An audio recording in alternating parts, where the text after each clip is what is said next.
Hey y'all, do you practice scales and arpeggios as part of your regular practice routine? I hope you do, especially if you're a developing player. I know, I get it. Practicing scales and arpeggios isn't my thing, man. But if you did it properly, it could become your thing. If you were my student, I'd tell you should practice scales and arpeggios. You know why? Because if you want to play what you feel, you got to know what the hell you're doing. You can't just go all willy-nilly on this thing.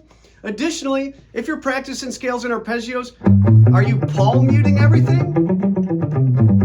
If you're doing that, you need to cut that out. That's a bad habit, man. I can't even tell you how many students I've had to correct from palm muting every single note of their scales and arpeggios and exercises. There's a time and a place for that, but nobody needs to hear that. I get it. You got distortion. It sounds great, right?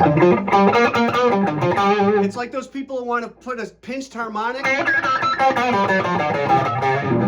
on every single note they play. It's got a time and a place. I also think you ought to practice to a metronome. I know, I get it. Practice to a metronome is not my thing, man, but it could be your thing. Jeff Berlin says I don't need to practice to a metronome. Go ahead and tell me I'm wrong. I don't care. I can't hear you. I'm in my basement.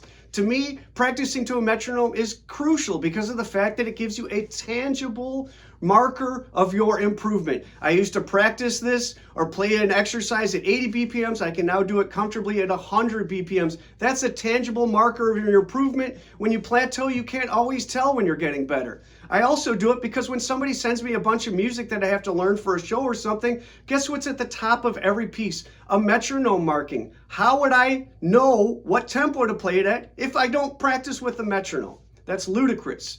Additionally, I think your scales ought to be played clean with proper articulation.